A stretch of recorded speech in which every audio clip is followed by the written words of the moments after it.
নমস্কার দর্শক বন্ধুরা, নিউজ ভ্যানগার্ডের সংলাপ অনুষ্ঠানে আপনাদের স্বাগত। সংলাপ অনুষ্ঠানে যে বিষয়টা নিয়ে আজকে আমরা কথা বলবো সেই বিষয়টা হলো যে নির্বাচন কমিশনের দায়বদ্ধতা। আমরা যদি দেখি গতকাল থেকে 11 তারিখের পর থেকে গতকাল পর্যন্ত পশ্চিম ত্রিপুরা লোকসভা আসনে নির্বাচন নিয়ে কিন্তু বিরোধী দল, শাসক দল, নির্বাচন কমিশন, জাতীয় নির্বাচন কমিশন একটা বিশাল টানাপোড়েন চলছে। আমরা দেখেছি 11 তারিখ নির্বাচন হওয়ার পর বিশেষ করে সিপিআইএম দল বিরোধী এবং কংগ্রেস দল কিন্তু সেদিনই বিভিন্নভাবে হোয়াটসঅ্যাপ ভিডিও বা তাদের ইমেইল বা ভিডিও ফুটেজের মাধ্যমে কিন্তু নির্বাচন কমিশনের কাছে কমপ্লেন দিয়েছিলেন যে প্রায় 500টার মতো, প্রায় কাছাকাছি 500টার কাছাকাছি বুথে এখানে মানুষকে ভোট দিতে দেওয়া হয়নি এবং ছাপ্পা ভোট রিগিং, কিছু কিছু বুথে ওয়েব টেলিকাস্ট যেটা রয়েছে, সিসিটিভি যেটা রয়েছে সেটাকে নষ্ট করে দেওয়া হয়েছে। কিছু কিছু বুথে মানুষকে ভোট কেন্দ্রে যেতে দেওয়া হয়নি, ভোটের লাইন থেকে বের করে দেওয়া হয়েছে।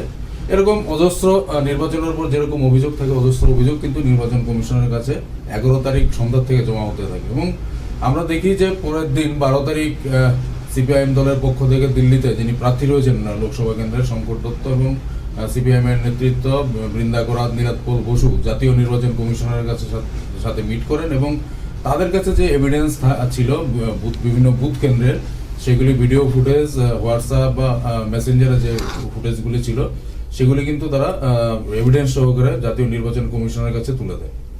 আমরা এর পরের দিন দেখেছি যে কংগ্রেস দলের যিনি প্রার্থী ছিলেন সুবল ভৌমিক এবং উনি ওনার দলের পক্ষ থেকে জাতীয় নির্বাচন কমিশনের কাছে কিন্তু সেই যে অভিযোগ, ওনাদের যে কংগ্রেস দলের পক্ষ থেকে অভিযোগ, সেই অভিযোগ জমা দেয় এবং সেই অভিযোগপত্রে যে ভিডিও ফুটেজ যা যা এভিডেন্স আছে সেগুলি দেওয়া হয়। এবং আমরা দেখেছি সম্ভবত গতকাল দুপুরের দিকে বোধহয় জাতীয় নির্বাচন কমিশনের ফুল বেঞ্চ বসে এবং ফুল বেঞ্চ বসার পর তড়িঘড়ি করে সন্ধ্যার সময় ত্রিপুরা রাজ্যে যে নির্বাচন কমিশনার রয়েছেন মিস্টার তরুণীকান্তকে একটা চিঠি পাঠান এবং যে পরিস্থিতি 11 তারিখের যে চিত্র ধরে তোলা হয়েছে বিরোধী দলের পক্ষ থেকে, সেই প্রেক্ষিতে 18 তারিখ যেটা পূর্ব আসনের লোকসভা নির্বাচনের দিনক্ষণ নির্ধারিত ছিল সেটাকে কিন্তু ডেফার করে দেওয়া হয় এবং বলা হয় যে 23 তারিখে পূর্ব ত্রিপুরা লোকসভা আসনে সেই নির্বাচনটা হবে। এবং এখন এই প্রশ্নটা হচ্ছে যে এই নির্বাচনের দিনক্ষণ ঘোষণা হওয়ার পর থেকে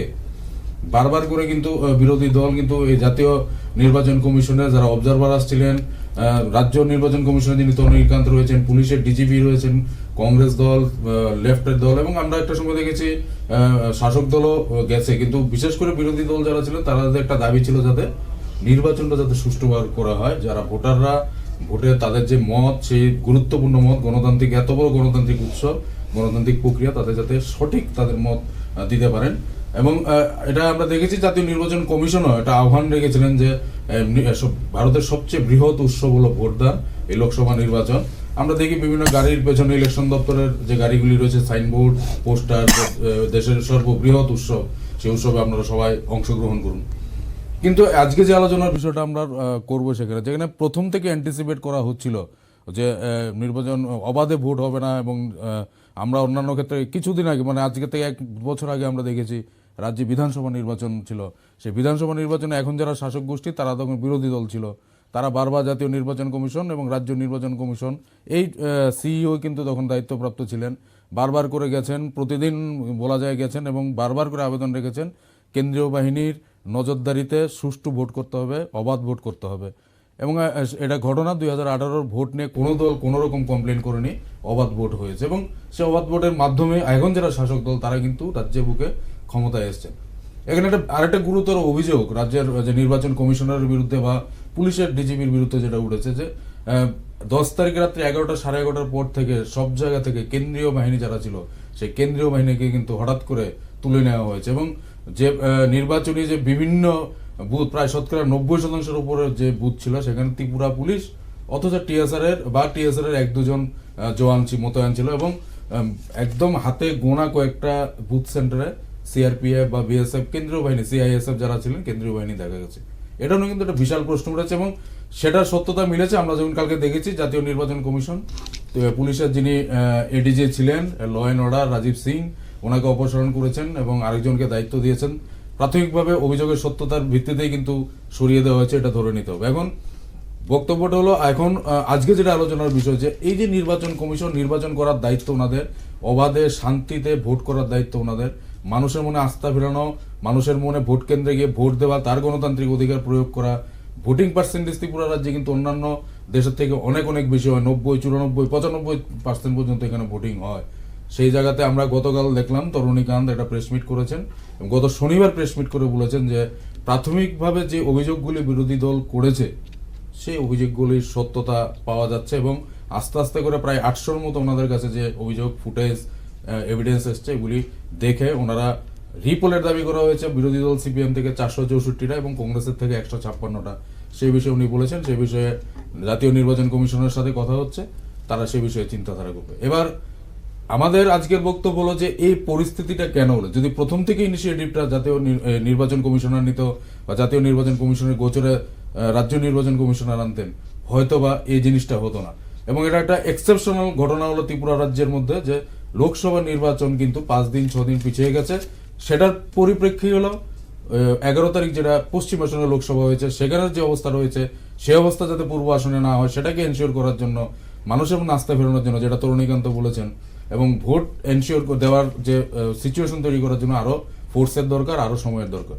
এটা নিয়ে আলোচনা যে এই নির্বাচন কমিশনের যে দায়বদ্ধতাটা, যেটা ফ্রি অ্যান্ড ফেয়ার ইলেকশন করার, সেটা কত দূর আমাদের রাজ্যের সিইও পালন করতে পেরেছে বা জাতীয় নির্বাচন কমিশন করতে পেরেছে। আমি প্রথমে, আমাদের সাথে রয়েছেন আমাদের সমাজ সচেতন নাগরিক বিশ্বজিৎ চক্রবর্তী, আমাদের প্যানেলিস্ট রয়েছেন, রাজ্যের বিশিষ্ট সাংবাদিক আমাদের প্যানেলিস্ট জয়ন্তদা।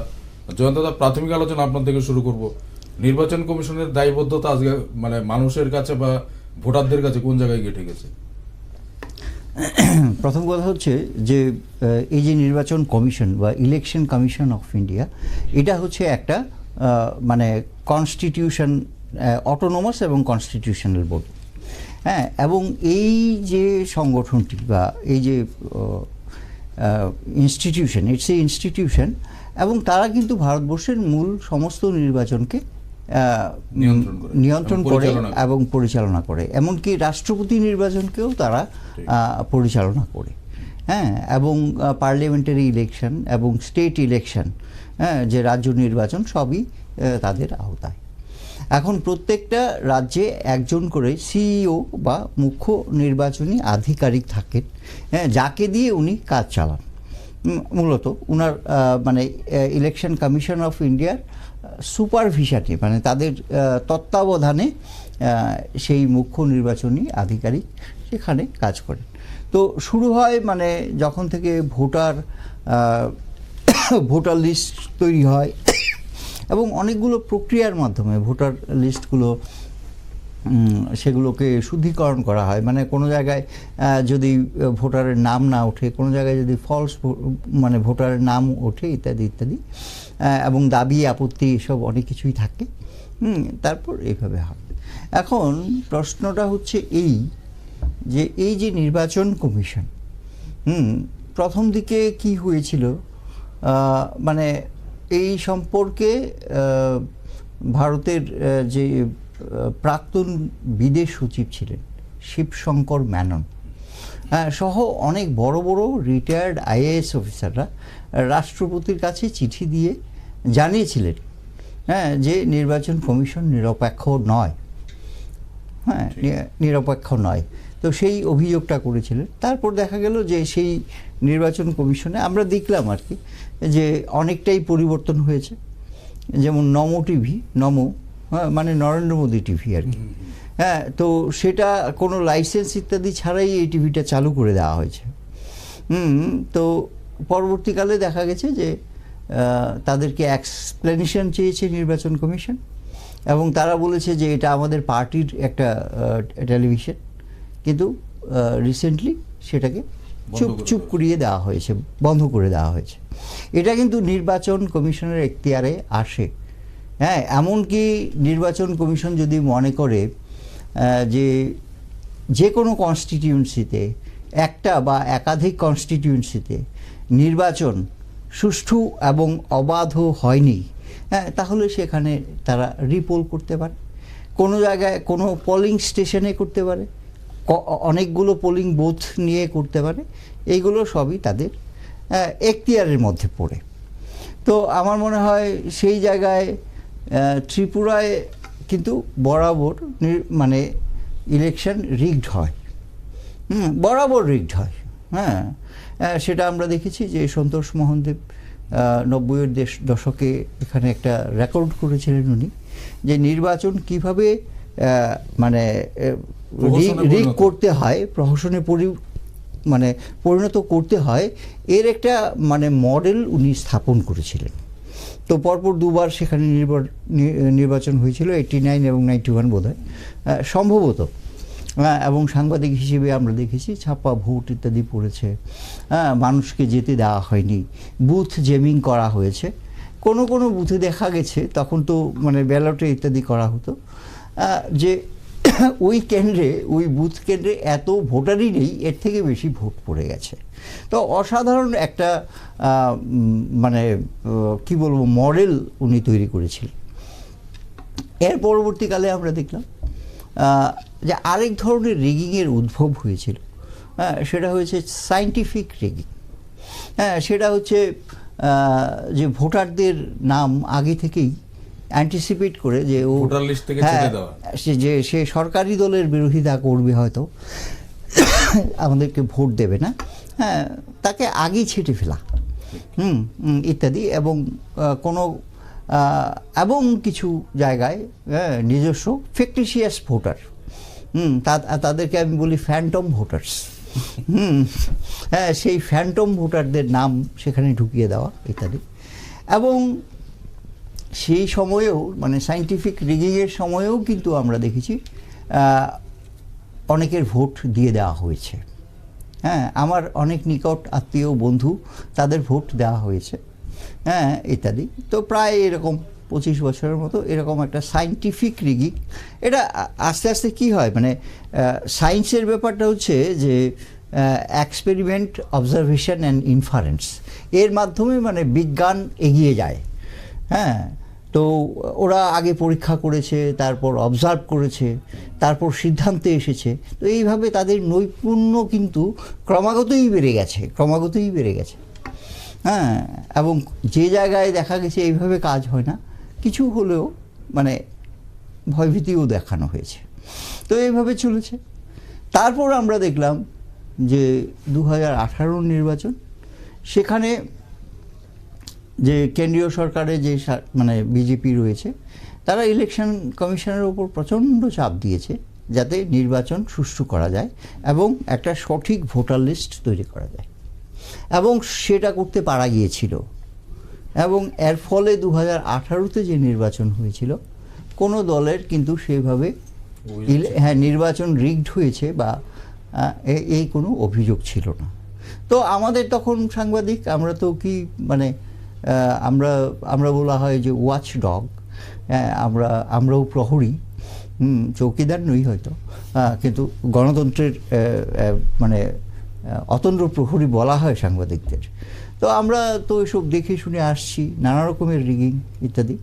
তো আমাদের মনে হয়েছিল যে এবার বোধহয় রিগিংটা উবে গেছে, আর বোধহয় ত্রিপুরায় হবে না এরকম, সুষ্ঠু এবং অবাধ নির্বাচন হবে।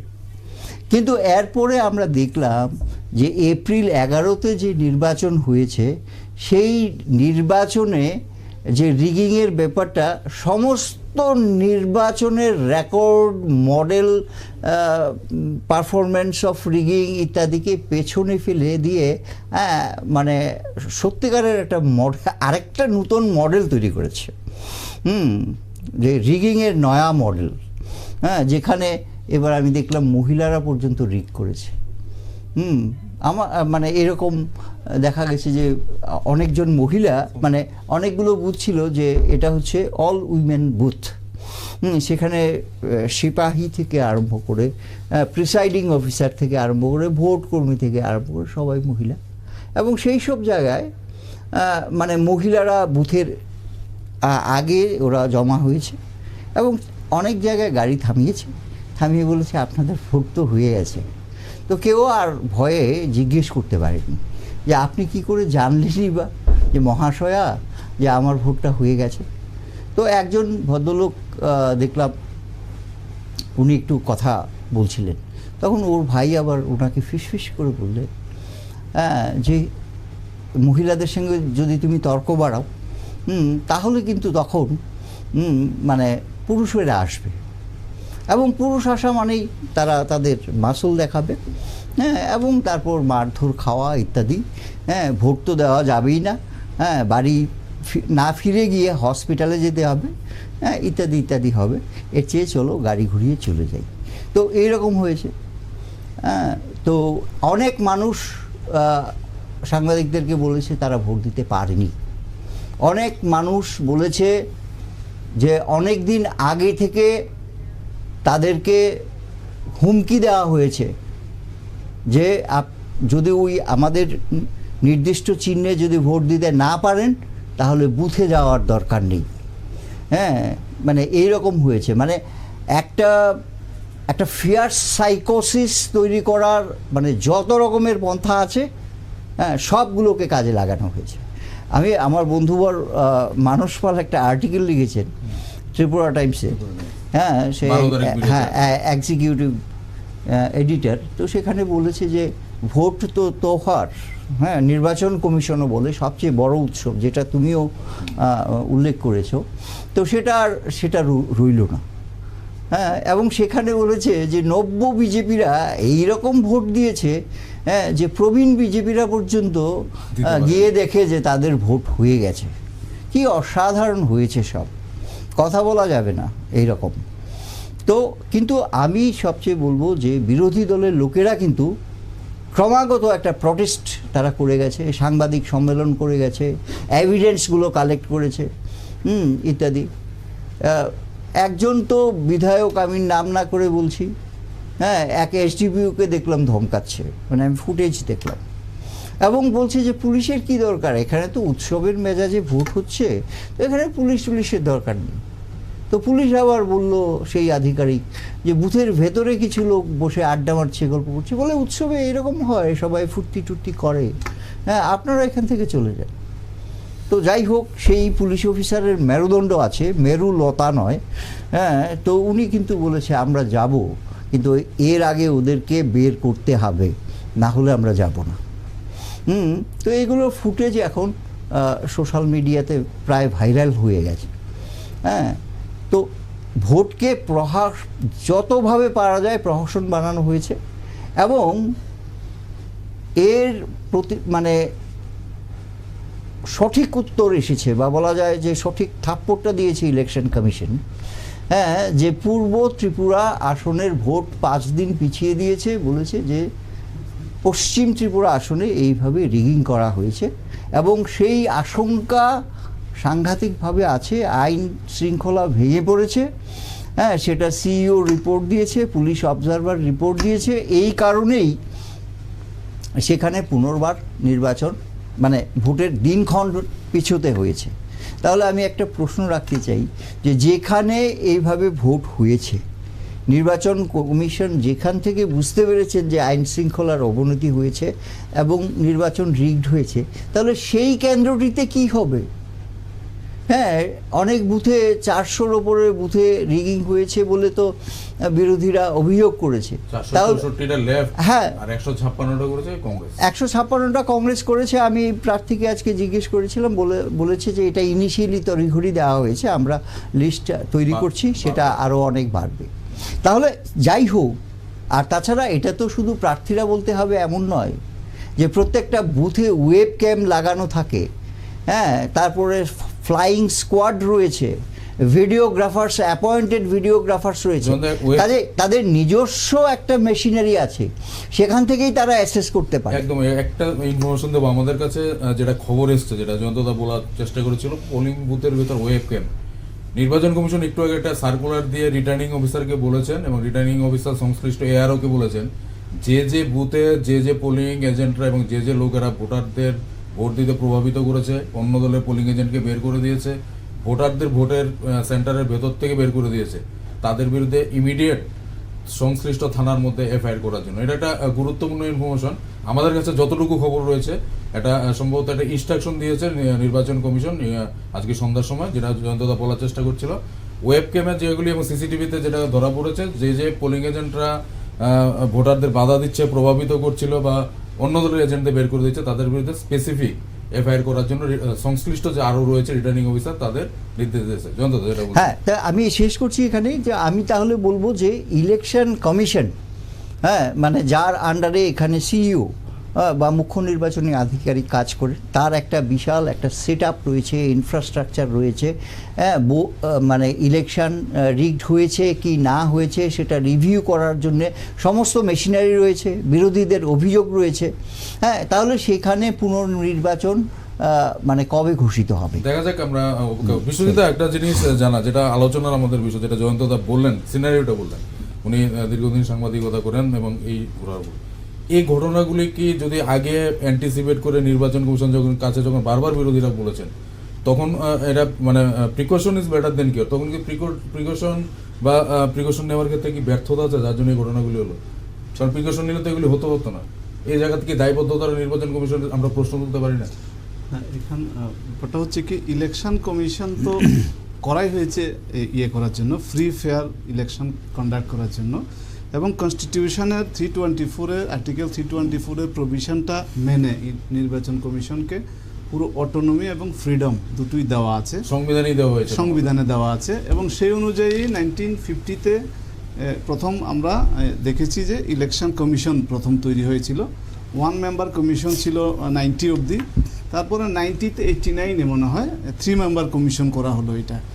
তো এটাতে ইম্পর্টেন্সটা দেওয়া হচ্ছে বলেই, যদিও আমরা 50 থেকে 90 অবধি আমরা কখনো দেখিনি যে ইলেকশন কমিশনের সেরকম আইন করা হয়েছিল, রিপ্রেজেন্টেশন অফ পিপলস অ্যাক্ট 1952 তে স্পেসিফিক আইন করা হয়েছিল ইলেকশন সংক্রান্ত অপরাধ। হ্যাঁ, ইলেকশন সম্বন্ধে এটা আইপিসি 1860 আছে, আর 19 Indian representation of people act 1951, এই দুটো দিয়ে মানে এটা পুরোটাকে স্ট্রেংথেন করা হয়েছে, পুরোটা যাতে অ্যাকশন নেওয়া যায়। এবং এটার চিফ ইলেকশন কমিশনারকে যদি সরাতে হয়, মানে আমি জাস্ট একটা এক্সাম্পল দিচ্ছি যে কতটা empowered election commission. Chief election কমিশনকে সরাতে হলে পার্লিয়ামেন্টকে মানে লোকসভা এবং রাজ্যসভায় দুটোতেই 2/3 মেজরিটিতে ওরা ডিসাইড করতে হবে যে আমরা চিফ ইলেকশন কমিশনারকে সরাবো, মানে এক্সটেন্ট এটা। এবং ওদের স্যালারিও চিফ জাস্টিস অফ ইন্ডিয়ার সমান, মানে ওদের ইম্পর্টেন্সটা ইলেকশন কমিশনকে কতটা দেওয়া আছে আমার বলার উদ্দেশ্য হচ্ছে এটা।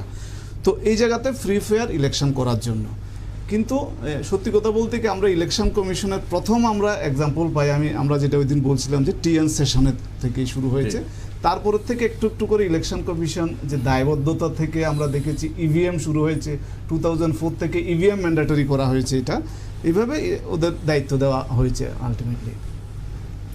এখন হচ্ছে কি, যেমন ধরুন আমাদের যে আগরতলা যেখানে ইলেকশন, পশ্চিম ত্রিপুরা কেন্দ্রের ইলেকশনের ব্যাপারটাতে, এইটাতে আমি তো বলবো যে সেখানে ইলেকশন দেখুন হচ্ছে কি, এখন মিডিয়ার যুগে হচ্ছে কি সবাই খালি ইয়েতে আপনার সোশ্যাল মিডিয়া বলুন বা অনেক সময় পলিটিক্যাল পার্টিও এটাকে ওরা নিজেদের অনেক সময় কি হয়, আমরা অনেক দিন ধরেই কিন্তু আমরা দেখিনি সেরকমভাবে বিরোধিতা। যেমন ধরুন আমাদের লেফট ফ্রন্টের যে ইলেকশনের কাজে নিজেদেরকে নিয়োজিত করা, সেভাবে স্ট্রংলি নিজের প্রেজেন্স ফিল করা, গত 1 বছর কিন্তু আমরা, আপনি যদি ভালোভাবে লক্ষ্য করেন, মাঠে ঘাটে আমরা কিন্তু সেরকমভাবে কিন্তু আমরা ওদের প্রেজেন্সটা দেখিনি। কংগ্রেস তো অলমোস্ট লস্টই ছিল।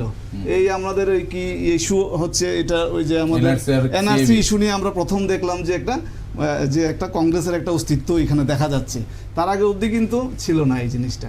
তো এখন হচ্ছে কি, এটা অনেক ইজি যে এখন মিডিয়ার যুগে আমরা ধরুন দিল্লিতে বসে আমরা ধর্ণা দিলাম বা এখানে অ্যাপ্রোচ করলাম, সেটা একটা ইস্যু।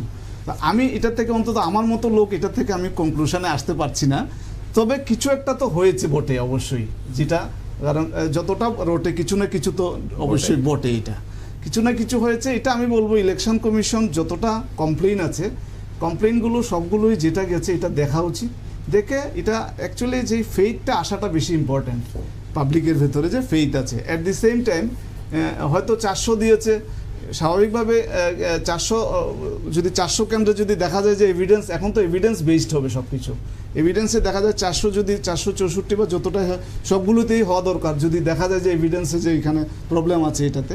কিন্তু এটা ইম্পর্ট্যান্ট যে ইলেকশন কমিশন অ্যাকশান নেওয়া উচিত, এবং আমি এটা রেফারেন্স দিয়ে এই যে কমপ্লেইনটা গেছে কন্টিনিউয়াস বেসিসে এখান থেকে কমপ্লেইন গেছে কংগ্রেস এবং সিপিএম দুটো দলের তরফ থেকে, যেটার বেসিসে ইলেকশন কমিশন ডিসিশন নিয়েছে।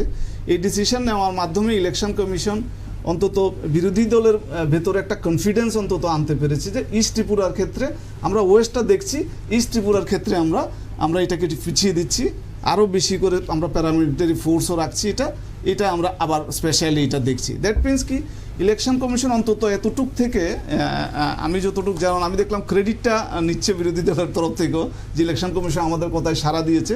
That means they are to some extent satisfied যে ইলেকশন কমিশন যে অ্যাকশন নিচ্ছে এইটা একটা। এছাড়াও আমরা ইলেকশন কমিশনকে নিয়ে বেসিক্যালি হচ্ছে কি আপনি জয়ন্তদা যেটা বলছিলেন, সত্যি কথা বলতে কি আমাদের যে ব্যুরোক্রেটরা, আমাদের ব্যুরোক্রেসি এত বেশি মানে পলিটিক্যাল নির্ভর হয়ে আমরা দেখেছি আর কি, যে কেউ একজন টপ মোস্ট উপরে গেছে নিশ্চয়ই ওর পলিটিক্যাল কিছু ব্যাকিং আছে এই জন্য, যার ফলে ওরা যখন কমপ্লেইন করে অন্তত আমার মতো লোক এই কমপ্লেইনের থেকে সাধারণ মানুষকে আমি অনেক বেশি বিশ্বাস করি এবং এই কমপ্লেইনকে আমি গ্রাসরুট লেভেলে এটাকে আমি অনেক বেশি মানে দাম দিতে বেশি করি আর কি। কারণ উপরের কার কি ব্যাকগ্রাউন্ড ছিল, কোথায় ছিল, কে কাকে প্রভাব করেছে, কে কার থ্রুতে পজিশন পেয়েছে, এখন ওইটা রিটার্ন দেওয়ার জন্য কি কমপ্লেইন করছে কিনা, এগুলো অনেক কিছু ব্যাপারও দেখার রয়ে গেছে, যেটা আমরা অলরেডি দেখেছি। কিন্তু এখানে যেমন আমাদের নমিনেটেড টিসিএস বা ধরুন বিভিন্ন আদার ডিপার্টমেন্টকে আমাদের অ্যাডমিনিস্ট্রেটিভ লাইনে ওদেরকে প্রমোশন বা লুক্রেটিভ কিছু দেওয়ার সিস্টেম সব জায়গাতেই রয়ে গেছে। এটা মানে আমি ওদের কথার উপরে বেস করে আমি ইলেকশন কমিশন, কিন্তু যেটা কিছুদিন আগে সুপ্রিম কোর্ট বলেছে ইলেকশন কমিশন বেশ কয়েকজনকে আমি দেখেছি হেট স্পিচ দেওয়ার জন্য ওদেরকে কিন্তু খুব স্ট্রং অ্যাকশন আগে আমরা কিন্তু দেখিনি কিন্তু ইলেকশন কমিশন। কিন্তু এক্ষেত্রে কিন্তু বিশ্বজিৎ দা সুপ্রিম কোর্টকে বলতে হয়েছে তুমি ইলেকশন কমিশন ঘুম থেকে ওঠো, তুমি জানো না তোমার কত পাওয়ার আছে, ইউ টেক অ্যাকশন। কারেক্ট এবং ওরাও নিয়েছে কিন্তু অ্যাকশন। দেখুন সুপ্রিম কোর্টকে কেন বলতে হবে? সুপ্রিম কোর্ট বলেছে ওরা অ্যাকশন নিচ্ছে, কিন্তু নিয়েছে। আমি যেটা দেখছি এখানে মায়াবতী, তারপর আপনার এটা কি আজম খান, তারপরে সাক্ষী মহারাজ, যোগী আদিত্যনাথ, হ্যাঁ এগুলো আবার সিধু টিদু ওদেরকেও বলছে। এটা হচ্ছে কি আমরা হচ্ছে কি বেসিক্যালি দেখুন এই যে মডেল কোড অফ কন্ডাক্ট 1971 থেকে শুরু হয়েছে মডেল কোড অফ কন্ডাক্ট, মানে তখন থেকে আমাদের আস্তে আস্তে রাজনৈতিক শিষ্টাচারটা চলে যাচ্ছে, তার জন্যই তো মডেল কোড অফ কন্ডাক্টের দরকার হচ্ছে। এটা খুব আশ্চর্যজনক ব্যাপার হচ্ছে কি যেতে এখন এটা এমন একটা জায়গায় গেছে যেটা সত্যি দেখুন আজম খান একটা আমাদের এই যে নায়িকা ওনাকে নিয়ে এমন একটা কমেন্ট করেছেন ইনারা মানে এমন পর্যায়ে যে চলে যেতে পারে এই জায়গাটা মানে সত্যি মানে আমাদের একটা নতুন একটা এক্সাম্পল যে আমরা কোথায় যেতে পারি। মানে মহিলারা ইলেকশনে দাঁড় করতে গেলে ওদের এখন একটা রিস্ক হয়ে যাচ্ছে যে আমাকে কোথায় টেনে নিয়ে যেতে পারে। এবং সবচেয়ে ইন্টারেস্টিং ব্যাপারটা আমার যেটা মনে হয়েছে যে এরকম একটা কথার কিন্তু আমি কিন্তু অন্য রাজনৈতিক দলের মহিলা যারা আছেন, যেমন ধরুন কংগ্রেসের সোনিয়া গান্ধী রয়েছেন, প্রিয়াঙ্কা গান্ধী রয়েছেন, বিভিন্ন রাজনীতিতে যাচ্ছেন ওনারা, বা ধরুন আপনি মমতা ব্যানার্জি রয়ে গেছেন, ওনাদের কারণ কিন্তু আমি কিন্তু একটা কিন্তু যে প্রতিবাদ আমি কিন্তু দেখিনি, কিন্তু আমার কাছে এটা খুব অবাক লেগেছে। বিড়ালের গলায় কে ঘন্টি বাঁধবে? আজকে দেখছি উমা ভারতীর নামে কমপ্লেন হয়েছে, উমা ভারতী বলছে প্রিয়াঙ্কা গান্ধী চোরের বউ, বলছে চোরের বউ, রাবার পাতার বউ মানে চোরের বউ, ওর সাথে কি কথা? না ওইটা আলাদা ইস্যু, আমি এটা বলতে বলছি না। আমি যে বিড়ালের গলায় ঘন্টি কি বাঁধবে? আজম খান আমরা দেখেছি মুলায়ম সিং এর ছোট ছেলের বউ এটা কন্ডেম করেছে, বলেছে আমার দলের যদি এটা বলে থাকে তার বিরুদ্ধে স্ট্রিক্ট অ্যাকশন নেওয়া দরকার। উনি বলেছেন এই কথা, বাকি কেউ বলেন। উনি বলেছেন ঘটনা যেদিন বলেছেন পরের দিন বলছে আজম খান এটা ঠিক করেনি, রাজনীতি ব্যক্তিগত আক্রমণের কোনো জায়গা না। আজকে উমা ভারতীর বিরুদ্ধে কমপ্লেন হয়েছে, বলছে প্রিয়াঙ্কা গান্ধী চোরের বউ, ওর সাথে কোনো কথা নেই। না ঠিক আছে, মানে আমি বলছি মহিলাদের যে শালীনতার পর্যায়টা দেখুন, আমি ইলেকশন কমিশনের এখানেও কিন্তু যথেষ্ট অ্যাকশন নেওয়ার দরকার আছে, একদম যথেষ্ট অ্যাকশন নেওয়ার দরকার আছে। আদারওয়াইজ কি হলো, আমরা এই যে ওই দিন বলছিলাম 33% মহিলাদের জন্য রিজার্ভেশন যে কথাটা, এই কথাটা ইলেকশন আমাদের কোনো পলিটিক্যাল পার্টি থেকে কিন্তু আমরা কিন্তু দেখিনি, কিন্তু যে 33% রিজার্ভেশন ফর উমেন আমরা এই যে এত ন্যাশনালিস্ট পার্টি বিজেপি বলুন কংগ্রেস বলুন দেয়নি কিন্তু এটা।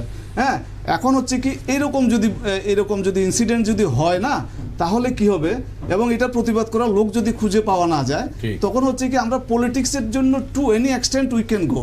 আমার কাছে এটা সত্যি ভয়ের ব্যাপার মনে হচ্ছে যে আমরা এখান থেকে আমরা ফিউচারে কোথায় যাচ্ছি এই জায়গাটা। সত্যি কথা বলতে কি আমরা এটা রিয়েলি একটা অ্যালার্মিং। মহিলাদের যদি আমরা যদি সম্মান জানাতে না পারি তাহলে এই সমাজ কি উন্নতি করবে, এটা আমার একটা মানে এটা হচ্ছে এটা আর কি। তার উপর হচ্ছে কি এই জিনিসগুলো নিয়ে এখন ইলেকশন কমিশন যেটাই নিক, আমার মনে হয় ইলেকশন কমিশনের একটা অ্যাকশন নেওয়ার, election commission constitutionally totally empowered body এবং ওনাদের অ্যাকশন নেওয়ার দরকার আছে। যেটা জয়ন্তদা বলছিলেন যে ইলেকটোরাল রোল থেকে শুরু করে সব কিছুতেই, তাছাড়া ইলেকশনে এক্সপেন্ডিচারের ব্যাপারগুলো নিয়ে সব কিছুতেই ইলেকশন কমিশন, আদারওয়াইজ কী হবে, আজকের এবারের ইলেকশন আমরা যেই লেভেলে যাচ্ছে দেখছি, ফিউচারে আমাদের কিন্তু মানে আরো অন্যরকম কিছু দেখতে হবে, যেটা অ্যালার্মিং সত্যি কথা এবং বলতে। ভোটিং যে পার্সেন্টেজ রয়েছে, যেটা বিশ্বজিৎ বললেন, যদি ইলেকশন কমিশন তার দায়বদ্ধতা ঠিকভাবে পালন না করেন তাহলে ভোটিং কাস্টিং যেটা রয়েছে বিশেষ করে পশ্চিমবঙ্গ ত্রিপুরার জায়গাগুলিতে রয়েছে, এবং আমরা যদি দেখি কাউ বেল্ট আমরা যেটা বলি, যে হিন্দি বলা হয় যেটা বলি, এখানে কিন্তু 60, 55, 62, 64 বেশি কাস্টিং হয় না। এরকম যদি চলতে থাকে তাহলে কিন্তু ভোটিং কাস্টিং, ভোটদানের প্রতি মানুষের উৎসাহ, গণতন্ত্রের বৃহৎ উৎসব শুধু কথার কথা থেকে যাবে। ইলেকশন কমিশন স্বায়ত্তশাসিত সংস্থা, সংবিধান প্রদত্ত তাদের পাওয়ার রয়েছে, সুপ্রিম কোর্টকে জাগাতে হচ্ছে, বলতে হচ্ছে you are not a toothless organization, you have a power, এটা বলতে হচ্ছে, তারপরে অ্যাকশন নিচ্ছে। তো এই জায়গাতে একদম 4 মিনিট সময় আছে, 2 মিনিট করে নেবো আপনাদের মতো, যে দায়বদ্ধতার ব্যাপারে জাতীয় ইলেকশন কমিশন এবং রাজ্য ইলেকশন কমিশনের in future free and fair vote করার ক্ষেত্রে মানুষের যাতে গণতান্ত্রিক অধিকার প্রয়োগ করতে পারে কতটুকু ভূমিকা নেওয়া উচিত? আরও স্ট্রং ভূমিকা নেওয়া উচিত। আমি মনে হয় যে প্রথমে টিএন সেশন যখন এসেছিলেন, হ্যাঁ, তখন কিন্তু উনি বোঝাতে পেরেছিলেন যে ইলেকশন কমিশনের অনেকগুলো দাঁত রয়েছে, হ্যাঁ, they have teeth, it's not a toothless organization, it's a sharp organization, এটা অনেক কিছু করতে পারে। এটা কারণ এই সমস্ত আইন উনি জানতেন, উনি অনেস্ট ছিলেন, উনি স্ট্রেট ফরওয়ার্ড ছিলেন এবং উনি সিদ্ধান্ত নিতে পারতেন, হ্যাঁ, কাজে উনিই প্রথম দেখিয়েছিলেন। পরবর্তীকালে অনেক ইলেকশন কমিশনার আমরা পেয়েছি যারা ওনাকে ফলো করেছেন এবং আরও যুগান্তকারী সিদ্ধান্ত নিয়েছেন। তো আমরা কিন্তু এটা হয়, এটা অনেকটা ব্যক্তিবিশেষের ওপর নির্ভর করে। আমরা যদি দেখি যে হাইকোর্টের জাস্টিস তো হয়েছেন অনেকে, কিন্তু দীপক গুপ্তা এসে অনেকগুলো করেছে, হ্যাঁ, তো হ্যাঁ সবাই সেটা মনে রাখবে, হ্যাঁ, ইত্যাদি। তো আমার মনে হয় T N Seshan is a model. মানে হয়তো উনি অনেক আগে যেভাবে করেছেন, এখন পার্সপেক্টিভটা একটু বদলে যাবে, কিন্তু সেই স্পিরিট, টিএন সেশনের মতো স্পিরিট আমরা চাই ইলেকশন কমিশনের। সত্যি কথা বলতে কি টিএন সেশনের মতো লোক যে উঠে এসছে, এটাও একটা অবাক করার মতো ব্যাপার। কিন্তু এটা অনেকে বলছিল যে উনি কীভাবে এই সিস্টেমের মেথড থেকে এইভাবে উঠে এসছেন। তো সত্যি কথা বলতে কি এই জায়গাটাতে, আর আমি বলবো দু একটা জায়গাতে, বিশেষ করে ইলেকশন ম্যানিফেস্টো এবং যে কথা বলা, এগুলোর উপরে যথেষ্ট কন্ট্রোল আনা দরকার। ইলেকশন ম্যানিফেস্টোতে যে যাই লিখে, এটা ইট শুড বি অ্যাকাউন্টেবল। যদি ওরা করতে না পারে, ওদের হিউজ পেনাল্টি করা দরকার, বা ওদেরকে ডেভার্ট করা দরকার, যে তোমরা নেক্সট ইলেকশনে তুমি এরকম 25 বা 30% সিট তুমি দিতে পারবে না, বা কিছু একটা করা দরকার, খুব স্ট্রং অ্যাকশন নেওয়া দরকার। আর যেটা সেটা হচ্ছে কি আমাদের সিস্টেমের ভেতরেই একটা মানে ভালো লোককে কাজ করতে দেওয়ার সুযোগটা সত্যি কথা একদম নেই। খুব পছন্দের লোক ছাড়া টপ পজিশনে যাওয়া হয়তো মুশকিল হয়ে যায়। যেটা আমাদের জুডিশিয়ারি বলুন, যেটা আমাদের ইলেকশন কমিশন বলুন, সবগুলোই আমাদের এটা পলিটিক্যাল সিস্টেমের ভেতর দিয়ে না গিয়ে জনসাধারণের মাধ্যমে এই পোস্টগুলো মানে সিলেকশন করার কোনো সিস্টেম ডেভেলপ করা যায় কিনা, এটাও আমার মনে হয় একটা দেখা উচিত। একদম। দর্শক বন্ধুরা, আমাদের সময় শেষ। আলোচনার যেটা আজকে সংলাপে যেটা পর্যালোচনা করলেন আমাদের প্যানেলিস্টরা, সেটা ছিল যে নির্বাচন কমিশনের দায়বদ্ধতা, এবং বিশ্বজিৎ দা বা জয়ন্ত দা যে ডিটেলস আলোচনা করলেন মোটামুটি সংক্ষিপ্ত সময়ের মধ্যে। ইন এ নাটশেল বলা যায় যে ইলেকশন কমিশনার যে টিএন সেশনের সময় যে অ্যাক্টিভিটিস দেখা গেছে, সেই ধারা বজায় রেখে আরেকটু যদি স্ট্রং হয় ইলেকশন কমিশন এবং তার নিজের পাওয়ার যে এক্সারসাইজ করে ঠিকভাবে, যে গাইডলাইন রয়েছে সংবিধানে যে তার পাওয়ার দেওয়া আছে, তাহলেই এই গণতন্ত্রের বৃহৎ উৎসবে ভারতবর্ষে পৃথিবীর বৃহত্তম গণতান্ত্রিক দেশ, মানুষের পার্টিসিপেশন আরও বেশি বেশি করে বাড়বে এবং মানুষের মতদানের রিফ্লেকশন আরও বেশি বেশি করে হবে এবং মানুষ ভোট দানে আরও উৎসাহিত হবে। সবাইকে ধন্যবাদ। দেখতে থাকুন সংলাপ, যে সংলাপ ভাবায়, যে ভাবনা পথ দেখায়। ভালো থাকুন, সুস্থ থাকুন, শুভরাত্রি।